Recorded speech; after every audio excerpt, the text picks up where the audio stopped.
breaking down all the plays and getting you in the action. We've got you covered all season long. Welcome to the BCSN Nation Podcast, powered by Marco's Pizza. Ladies and gentlemen, boys and girls, thank you so much for stopping by. Episode number 10. We've made it to the 10th episode of the BCSN Nation Podcast, powered by Marco's Pizza. I'm your host, as always, Brendan Goforth. I'm the social media specialist here at BCSN. Join with me, my co-host, program director, and anchor at BCSN, Justin Felkamp. Ready to rock. I love this part of the year because we got playoff positioning on the line. Some cases, straight up playoff spots, win or lose. Win, you're in. Lose, you're out. Playoff seeds have been not necessarily set, but teams have clinched spots, but they're trying to get up. They're trying to maybe get a home game. Some teams in our area, the elite teams, trying to get not one, but two first round and second round home games. So a lot on the line in week 10. Absolutely. And joining us today, back on the show for his third time, just love having him here. It's BCSN's high school football analyst, Mark Gibson. How you doing? I'm doing well, Brendan. How are you doing? Fantastic. Excellent. Hey, and I'm going to go on that. It's also rivalry week. Yes, so in many cases. Yes. So not only you're looking at playoffs and how you're going to fit into the league at the end of the year, but also some rivalry and some bragging rights. So this should be a fun week coming up. It is going to be a fun week. We got a lot to cover, a lot coming up on this episode today. But before we get to that, you can check me out on Twitter at Brendan Goforth, Justin at Justin Felkamp, and catch Mark Gibson all over BCSN. Check out BCSN social media. It's going to be at BCSN Sports. You can catch us on Twitter, Facebook, Instagram, TikTok, and YouTube. We've got daily content going out on there. I'm telling you right now, you don't want to miss it. We got some fantastic stuff. Definitely be sure to check us out there. And also, don't forget to check us out next week, October 26th, for episode 11 of the podcast on your favorite podcast platform. That's Apple Podcasts, Spotify, Amazon Music, Google Podcasts, iHeartRadio, and bcsnnation.com/podcast. Next week, we're going to have BCSN's Game Day Tailgate football analyst Pat Gacciardo back on the show. All right, so we're going into the final week of the regular season here for the 2022 high school football season, which means that playoffs are just around the corner. They're on the horizon.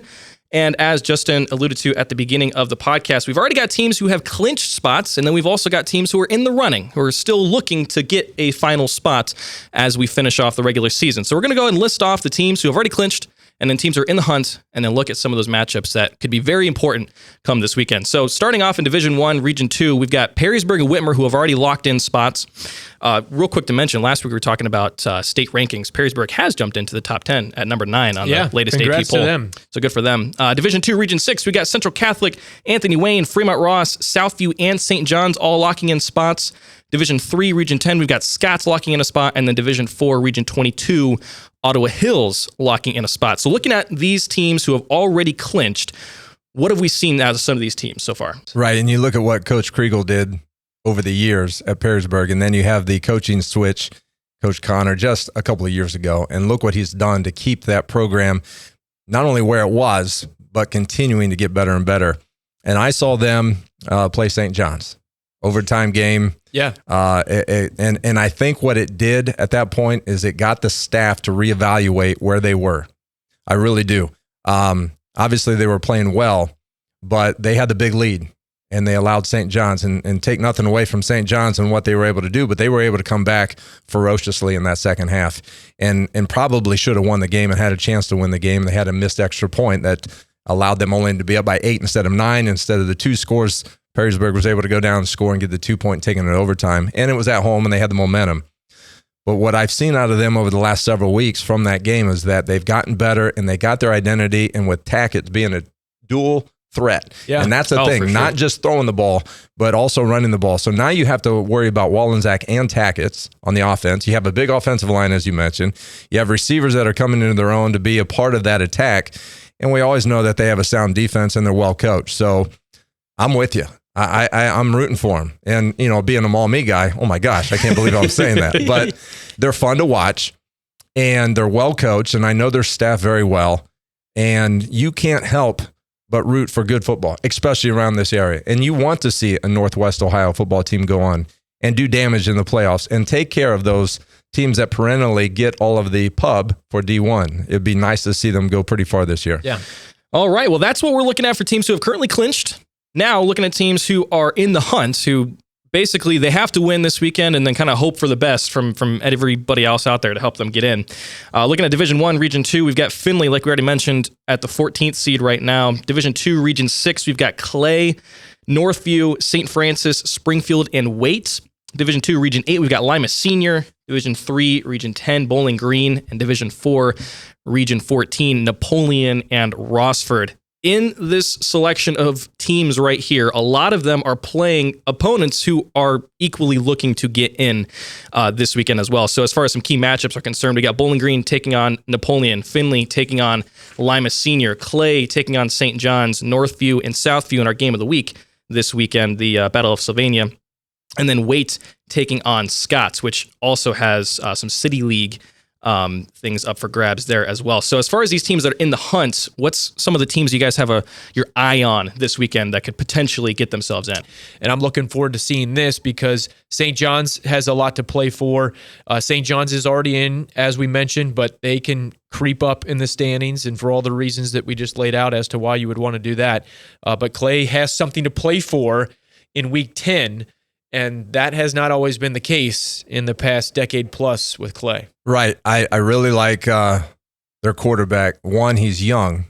Sophomore. He's talented. Yep. So he plays because he's talented, but he's a leader. And you just mentioned that. He knows the game of football.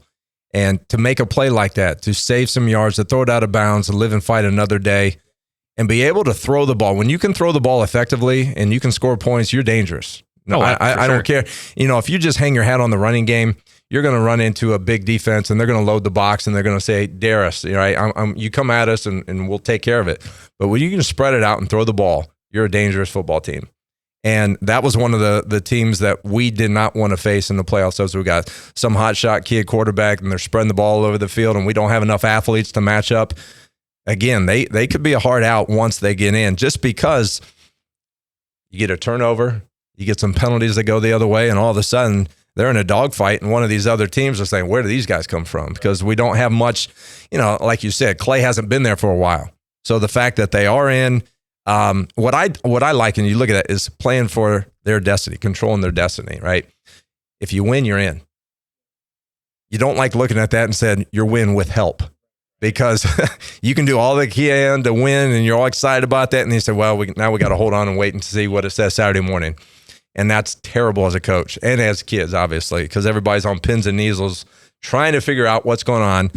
But if you can control your own destiny by winning in, that's the best feeling, because not only do you win that night in the prep all week, but then you're playing another week and you don't have to turn your pads in so quickly. Yeah, I'm curious, what is that experience like when you were at Clyde and you're talking about pins and needles and waiting?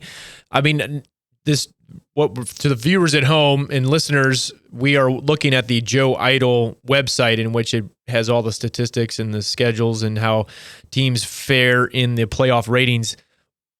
When this was not around, what did you guys do? Were coaches crunching numbers, and how did that all work? Yeah, I had a guy that was pretty good with math that before all of this came out, he was giving us, yeah, exactly. I didn't know what was, he was giving us some scenarios. All right. But then after this came out, I'll give you a couple of weird ones. Sometimes you have to wait until Saturday because they have a Saturday game that, depending on what happens Saturday night, is going to affect the rankings. Okay. So then you have to wait for that, and then it's Sunday.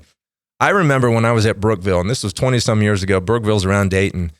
And when the numbers came out, we were number 2. I was like, okay, we're number 2. We're hosting the game. We're great. That was Sunday morning. We got the call confirmed. We're good. It's about 3, and then we're already starting to exchange film. We're calling the guys. We're going to get film exchange. About 3 hours later, looked up and it said, hold on, there's an issue. And the issue was one of the teams in the region was going to have to forfeit some football games because of something that had happened during the season that was just found out. Now they had a forfeit.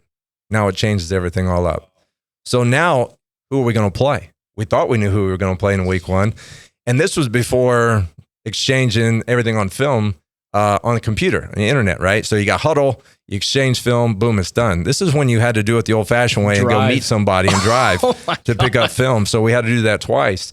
That was a pretty interesting weekend. Yeah, that's. I'm just kind of curious because on Friday night during the highlight show on 13 ABC, I'm going to be trying to project as best I can, looking at these websites and just trying to generalize a little bit because I don't want to say anything a team's in when in actuality they are not in or Right. might not be in. So kind of using words like could and should and that type of stuff, and preface everything with, hey, official OHSA brackets and rankings will be out Sunday evening. So that I can imagine, especially if you're on the verge. Like, I know we're going to talk about it, but Northview is one of those teams. They don't control their own destiny. They win, that helps them, but they need help. So, I mean, the amount of sleep or lack of sleep that I'm sure a coach gets on Friday night. Constantly updating this, Yeah, constantly I bet. refreshing this. And when are they going to have the final numbers out? So, yeah, it can be nerve-wracking, no doubt. Yeah, for sure. Yeah, in fact, Game Day Nation last week, as games were ending, our Mike Robinson, who was on the show, he was checking Joe Idle as things were occurring and seeing, oh, this team just clinched and this team, So, yeah, things can just change that quickly. Yeah, Brennan, you brought up the City League. Wanted to talk about Big them one. because we talked about that last week. I think when Mike Rob was here in the example that we were talking about with Scott, and how they've won the big game last week against Dart, Thursday night on BCSN. 32-10 was the final. And now that sets them up for a game to clinch the outright City League title. So they have to beat Waite to do so on a Friday night game. So if Scott does that, we talked about how they're already clinched, but it would be awesome if Scott is able to pull it off, go undefeated, and move up in the playoff ratings, because Waite does have some wins that Scott could grab a part of. So Scott has proven it thus far, and now it's kind of the final exclamation point to the season. Can they get it done when they already know they're in the playoffs, but they're still playing for not only that, but playing for a City League title? What I like about Scott, and there's one of the teams that I was going to talk about with the surprises that we've seen, because they've moved from D4 to D3. And obviously they're playing the competition where the points are at a premium. So you're playing a lot of the same schools. You have to get those points to be able to climb higher into D3 a lot of times, because you're playing against the competition. You're competing against those competition that might give you difficulty. So like sometimes on Joe Idle, you'll get in and you'll see that in 1 year, a team that gets in at 12 has so many average points. But you look at it in a different region, 12 doesn't even get them in. Right. So it's just, it depends on the teams that you're facing and the matchups and how many points they have and all that sort of thing. So for them to get in and still have that ability to win a city championship and all that, a lot of fun going on over there, I'm sure. Yeah, in Division 5 in our area, it extends out beyond just the Hyper Toledo area. And Division 5 is crazy in the sense of right now we're looking at it. So the 16 seed right now is Otsego. They're 6-3.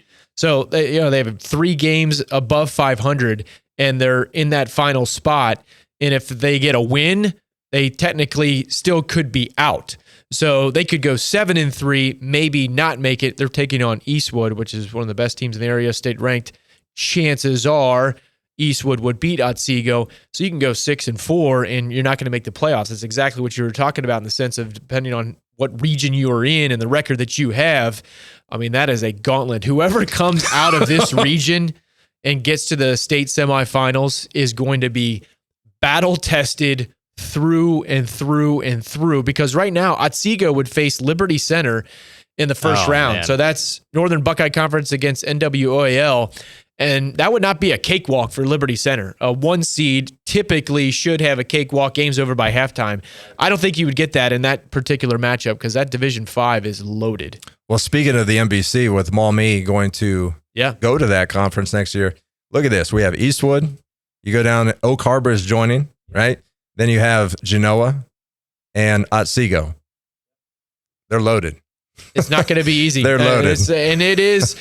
We'll continue on here in just a second, but the Ding Dong Bell, I know it's a big deal. Got for it in you, 2017. Mark. Yes, you did. Thanks to Mr. Cleghorn, right? Mr. Cleghorn, absolutely. Man. Now, how many touchdowns?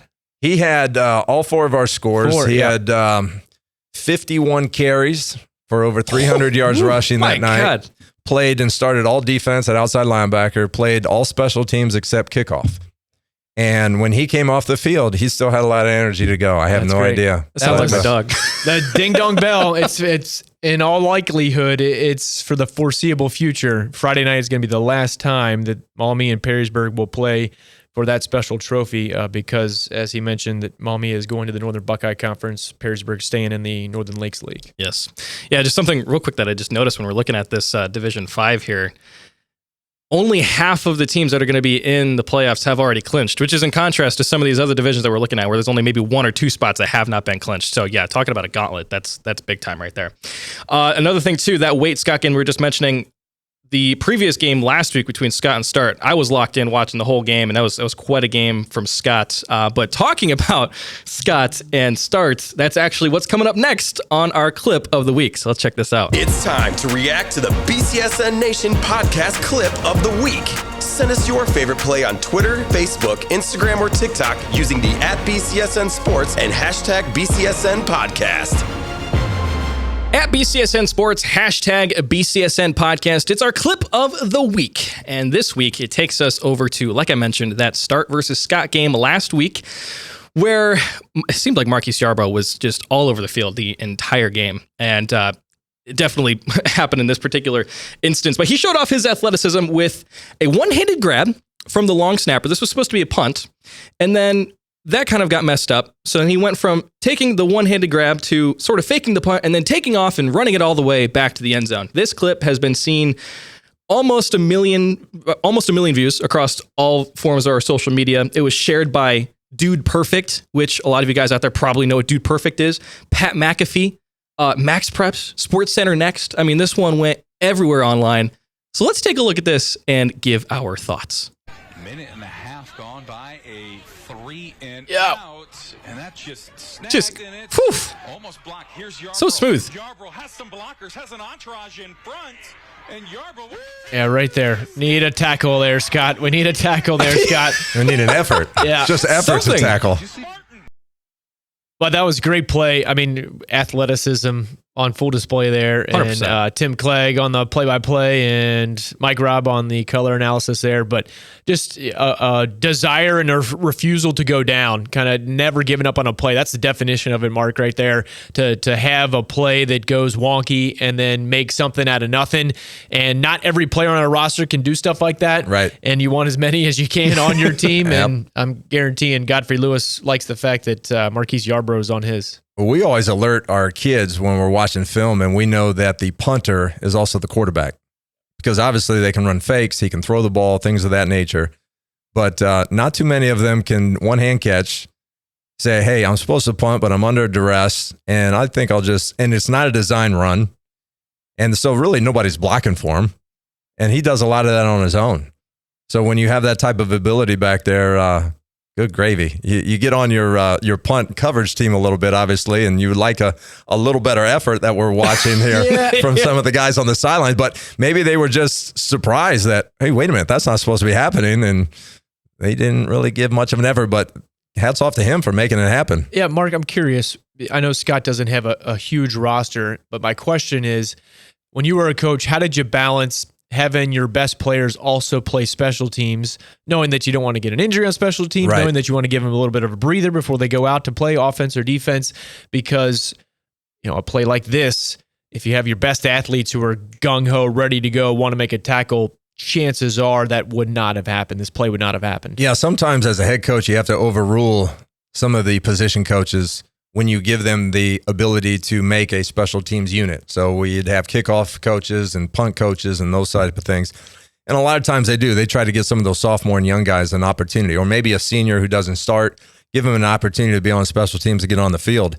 But I would usually overrule it and saying, hey, that's fine, but there's a reason this kid's not playing, right? And another play. The reason he's not starting in it yet. And if this was a really, really close game, It's a difference maker. and all of a sudden you lose 100%. because you have some, and I've been in that situation before. Maybe our kicker went down with an injury and we got to go to a backup. We've got some young guys out and they've been doing a real nice job all practice. And you think this guy's ready to go.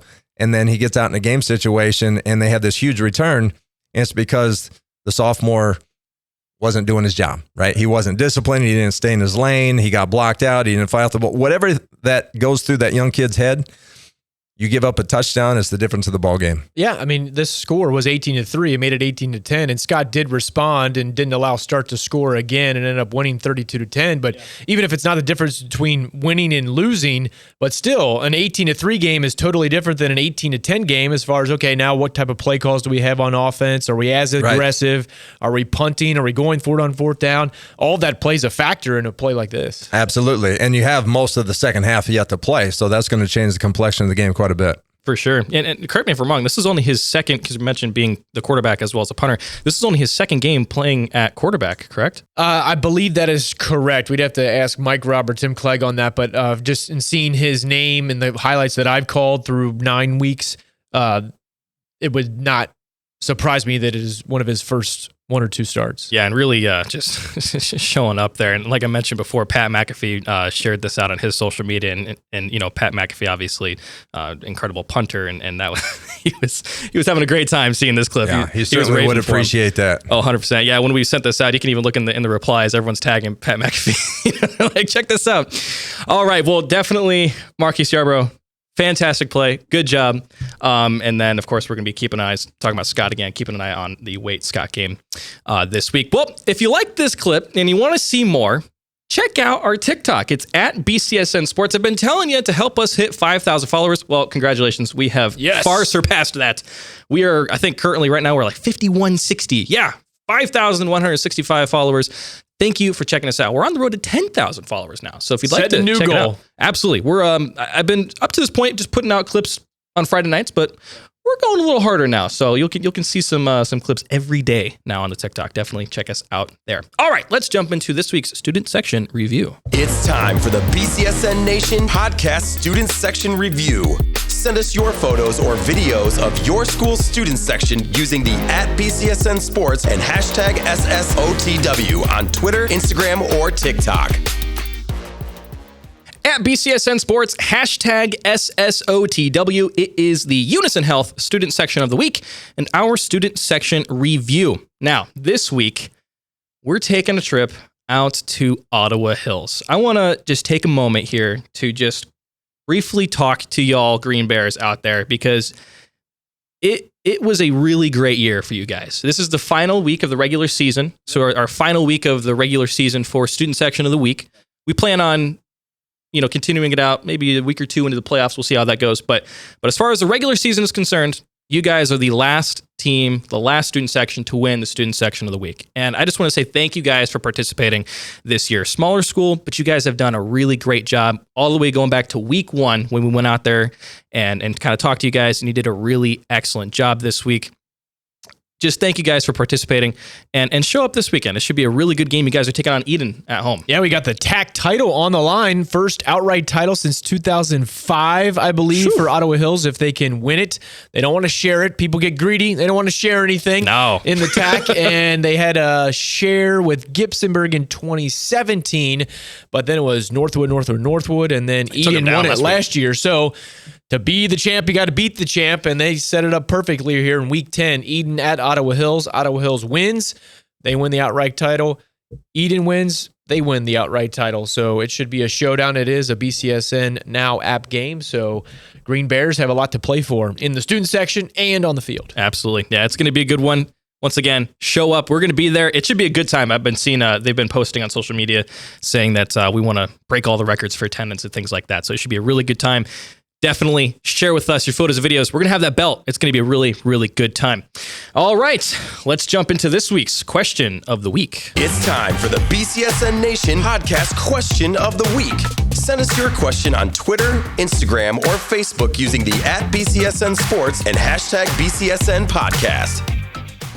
At BCSN Sports, hashtag BCSN Podcast. It's the question of the week. If you have a question to ask us that you'd like us to discuss here on the show, then tweet at us using the @BCSN Sports and hashtag BCSN Podcast. But this week, I've got a question. Sort of this theme here. We're going into the last week of the regular season. So with that being said, what is a team that you guys have been watching this year that has surprised you in their performance, either good or bad? If they've overperformed or underperformed, what is a team that we're looking at? Mark, go ahead and start. Okay, I briefly mentioned Scott beforehand because you go from a D4 to D3. They have the City League Championship on the line that looks like playoffs and all that sort of thing. And from what they've done in the past, Hats off to them. Southview. I had them week 1, and they progressed. They were scoring points. They ran into the buzzsaw that is Perrysburg and Anthony Wayne. Nothing to be ashamed of. A lot of people lose to those teams. Those are some of the elite teams around here. But what Southview has done over the last few years has been, we'll say, mediocre, right? They're right around that 500, maybe a little below 500. And then all of a sudden, they change coaches. They have a new attitude, a new culture that the coach always tries to come in and instill because it's now his team. And 7-2, looking at, they're in the playoffs. They have the big matchup with the Battle of Sylvania this week. You know things are rocking and very excited over there. Oh, yeah. Very, very pleased with watching what they've done and what Coach Hardy has done to instill his brand of football. And I think they've taken to it very, very well. Yeah, I would agree with that. I think Scott and Southview would be two teams that I would look towards because we knew Anthony Wayne and Perrysburg would battle at the top, and then it was kind of a mixed bag. Who was going to rise? And I was out at Southview on Monday in getting some pregame interviews accomplished for Tailgate and BCSN Sports Nightly and all that kind of stuff. And they basically, it's a third place type of game. You win, they can stake claim to third place, and third place really is not a whole lot to be ashamed of because Southview battled Anthony Wayne 15-0 final score. They couldn't get the offense going, but not many teams do against Anthony Wayne's defense. They give up 30 plus points, 44-7 when they played Perrysburg, but both of those games were on the road. Southview went 5-0 at home. So, 44-7. So back-to-back losses. Since then, they've won 3 in a row against Maumee, BG, and Napoleon. I think that it was a little too close for comfort against BG and Napoleon. BG went for 2 points at the end of that game that would have won that game for BG, and Southview, John Thompson came up with a big tackle to secure the victory there. And then Napoleon, they were up 10-0 into the second half, gave up a touchdown. Napoleon was trying to drive in their final possession, but an interception by Elijah Harris, I believe, was the clincher there. So I think Elijah Thomas, one of those defensive backs, apologize for the not knowing the exact name there. I'm trying to recall what I said on Friday night, but they got a victory there. So it was kind of figure out a way to win, and they did. I think the offensive line is what Coach Hardy told me, Mark. The key for them is that offensive line. Right. They struggled against the better teams, and he said, all right, offensive line, just get better every week, incrementally better, whether it's a huge step forward or just a small step, but we got to get better each and every time. And he says they're going to have to do it even more so in a rivalry game on Friday against Northview. Right, and we know they have the running game, and they have a very effective running game, and they have that two-headed quarterback situation going where they can throw it, and they can do some things that way. A very aggressive defense, play that 3-3 stack, and they can blitz from all over the place, and they usually put a lot of pressure on the other opposing team. You look at their schedule, they had the back-to-back defeats in which they couldn't get anything going offensively. And then you come back and you have the comeback game where you score 51, and then they had the 2 close games. And sometimes when you are a young team, you're going to have that. But I'm telling you, I don't care if it's 14-13 by 1 or 10-7, and maybe it's a last-second stop on a 2-point conversion. Good teams who believe in themselves make those plays to win those close games. Yes. Not everything has to be the blowout. Right. Everybody wants to see that, and everybody gets excited about it, and they make a name for themselves. But how do you respond to adversity, which they had back-to-back weeks? And then when the other team has your number, or it seems to have your number, how do you respond? Because it can go either way. And sometimes that's the mark of a really good maturing football team when they're starting to believe in each other, the staff, the program, believing in themselves, having confidence to make those plays when they count. You know, and growing up as someone from the Cleveland area, being a lifelong Cleveland Browns fan, that's something that I have had to deal with every single year. Right. Even if you think they're doing a little bit better, the inexperience just crawls its way back in. Close out the close games? That's what it is. That's the mark between a really good team and a consistent winning team and a team that just can't seem to get there. Yeah, definitely. And talking about, of course, like teams that have been surprising us this year, I have been personally, I've enjoyed watching Clay, and we already mentioned them previously. I've enjoyed watching Clay quite a bit. They've been a good team to one of the best home side crowds in our area. Considering that Clay is not some traditional power, that place shows up. I was there a few weeks ago when it was Alumni Day. It was packed. They care about their community. The student section shows up and shows out all the time. They are legit. It just makes the atmosphere fun. You want to be a part of it. You go once, I want to go back type of thing. So shout out to Clay. Definitely. Well, I'll piggyback on that. We used to, when I was at Maumee, we used to scrimmage them. We didn't play them yet, and I know they play each other now, but we used to scrimmage them. And it was the first scrimmage of the year. And they'd have hundreds and hundreds of people show up for this thing. For scrimmage. And they were crazy. Wow. They were loud and they were crazy. And it was cool because our kids got to be in that type of an environment. And so that was really good. And again, right, it's a tribute to their community and what they do to get behind that team. And again, they're in a league that they're going to run through buzzsaws, right? They're going to run through teams that are just week in and week out, year in and year out, really, really tough. So for them to do what they've done, and it looks like they can close out perhaps with a winning record if things go their way and get in. So yeah, absolutely. And having a quarterback coming back the next 2 years, things are looking very much in the positive direction for them. Definitely. Super excited to see how they do this upcoming year. All right. Well, that's it for everything else. Let's jump into our game of the week. We already talked a little bit about them. It's Southview and Northview. It's time to break down the BCSN Nation Podcast Game of the Week. Send us your predictions for who comes away with the victory on Twitter and Instagram using the @BCSN Sports and #BCSN Podcast. At BCSN Sports, #BCSN Podcast. It's our game of the week, our location for game day tailgate. The big one coming up this Friday night. It's the Battle of Sylvania. We got the Southview Cougars at the Northview Wildcats. This is going to be a really interesting one. So looking at both of these squads here, this year, Southview, when playing, and we already mentioned this previously, but when playing teams that are above 500, they're 0-2. So they're 2 losses on the year. Playing teams that are below 500, they're 7-0. So on paper, they're beating teams that they theoretically should beat and struggling with some of the more powerhouse teams. Northview, they are also winless against teams above 500, and they have a 4-2 record against teams that have a below 500 record. And then, like we mentioned before, Southview's on a 3-game winning streak, and then Northview, last week they had a tough game, I believe, against Anthony Wayne. So this one should be really interesting. Northview's taken the last 4 out of 5 in this matchup, but like you mentioned before, Southview has been a different team in previous years compared to this year. So what are you looking at with this matchup? A lot of storylines in this one, Mark. 2 first-year head coaches, Steve Hardy for Southview, Greg Silm at Northview, both previously assistant coaches, so it's not like they're new to this rivalry. Assistant coach for me at one point. Okay, so they're well aware of what it is about this week and everything that leading up to it, Monday all the way till Friday at kickoff at 7:05. Northview has won 6 out of 7 in the last 10. Northview leads 6-4. Northview's won the last 3.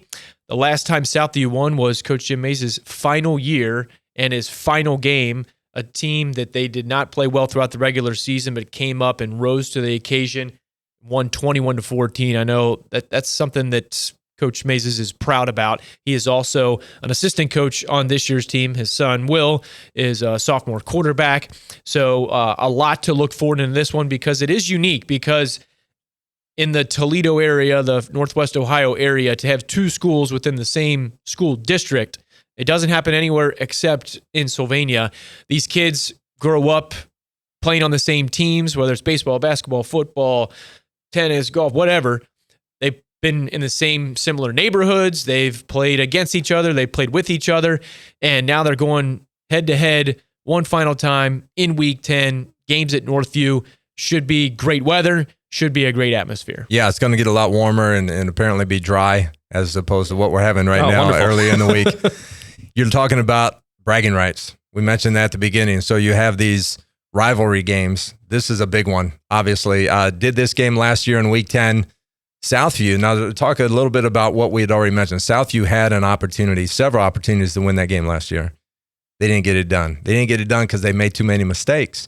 And it was frustrating watching and calling this because they were on the cusp. They got to do it. They're here. They're inside the 5, and they get a penalty, and they'd have a turnover, and they do some things. And now we just talked about how they're winning these close games. When they matter, they have a little more maturity, a little more confidence in themselves. So if this is a close game, edge right now goes to Southview because they've shown that.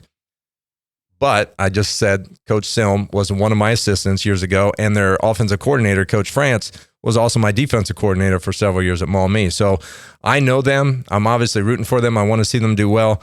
But I also just told you that Southview is one of my surprise teams this year, and I really like what they're doing. So I'm looking forward to seeing the outcome of this, because I think in a rivalry game, sometimes you just throw everything else out the window, right? Records out the window. That's not always the case. All right, that's not always the case. You look at Perrysburg, Maumee this week. That's the rival, but my goodness gracious, Perrysburg is on a roll right now, right? Yeah. This one could be very much that classic matchup. Comes down to the wire. Maybe whoever has the ball last will win. I think Southview has to make a statement in this one. In the last 3 games against Northview, they've scored 3 points, 5 points, and 7 points. That ain't going to win you any games. Nope. Right. So playing the right way in the right moments, coming up at the who can keep their head kind of thing, who can block out all the noise and everybody's coming to this game kind of thing, who can play from snap to whistle was what Coach Hardy told me, and avoiding turnovers, the lower point totals that they have had, not only in this rivalry game over the past 3 years, but in the last 2 weeks where they've won 2 games, but they've had turnovers that have killed drives, and how big of a backbreaker that can be. So it's going to be up to the quarterbacks, Will Mazes, Avery Offenberg for Southview, to hold on to the ball, make the good decisions, don't force things when they're not there. Go ahead and punt. Live to fight another day, like you said earlier in this podcast. And then for Northview, for Jacob Whitmer to do the same thing, kind of the dual threat type of guy. And these games, you always, Mark, correct me if I'm wrong, as a coaching staff, you always have something in your back pocket, maybe a play that you've designed back in August or developed over the course of the season. When's the good time to do it? Against your rival in week 10, especially for Northview, when you're playing to stay alive. Yeah. They got to win, Yeah. and then if they lose, they're done. They got to win and then get some help. So their objective, what they can control, is getting a victory, and kind of all stops. Bring the horses, come up with some type of trick play, do whatever you got to do on special teams, find a way to win. Coach Tressel always had a mantra that no matter what week it was, early in the season or not, we're always going to do something in practice to prepare for Michigan, right? So he got the mindset of the kids that we might not show this formation or this play or do these type of things, but we're going to practice it so we're good and we can use it in the last week of the regular season. And we saw that a few years ago when they were 1-2 and they put Ted Ginn in a tight end position and unbalanced, and he wasn't covered. He runs down the middle of the field. No one covers him. Well, don't tell me that they just put in that 2 days before the game. Right. They were thinking about doing that for a long period of time and said, when we need it in that last game, we're going to use it. And certainly enough, they did. And that was the difference of the ball game with the points. I imagine these guys have been looking at some of those things as well. Definitely makes sense. This is going to be a big one for sure. Tune in Friday night, game day tailgate, 6:30 on Friday night. And then following that, what else do we have on the docket? Yeah, so we got that one live on BCSN 2, and then we also have Napoleon Bowling Green. We got Eden, Ottawa Hills. We talked about that one. TAC title on the line there. Whitmer at Fremont Ross. Playoff points on the line there. Clay at St. John's. Clay needs to win and get in. St. John's is already in. We got Central Catholic at St. Francis. Central has dominated this series. The Irish Knights, they're going for 19 in a row against St. Francis. Central Catholic, if they win, that would be 32 track wins in a row to close out the Three Rivers Athletic Conference. We're talking about the NLL changing and Maumee going to the NBC. The track is done after this in regards to the fall football season. We also have North Central at Whiteford. Whiteford, a top 2 team in the state in Division 8 in Michigan, so we'll have them. Woodward at Rogers, and then in our Sandusky area, we have Sandusky at Perkins. We have Clyde at Bellevue and Edison at Huron. You talked about surprise teams or teams that we've been impressed from the BCSN Erie market. Perkins. Oh, for sure. Ranked 6th in the state. The Perkins Pirates, Logan Lesh, quarterback. He just makes a lot of plays look easy. Been calling some of his highlights on Friday nights. They've had a great season too. We saw Port Clinton out of the Sandusky area go on a deep playoff run last year. Maybe Perkins is the 2022 version of Port Clinton. So all those games on the BCSN Now app, check it out. Definitely. It's going to be a good one. And I just want to say real quick, congratulations to all the teams who have had really solid years so far. Like we said, a number of teams have done really well this year. And we'll see how far they can go. Definitely stay tuned. We got you all covered here at BCSN. All right, that's going to cover it for this week's episode of the BCSN Nation Podcast, powered by Marco's Pizza. Check out next week's episode, episode 11, October the 26th at 3 p.m. Eastern Standard Time. We're going to have Pat Gachardo back in the show. But you can check me out on Twitter at Brennan Goforth, Justin at Justin Felkamp, and Mark all over BCSN. We'll catch you next week.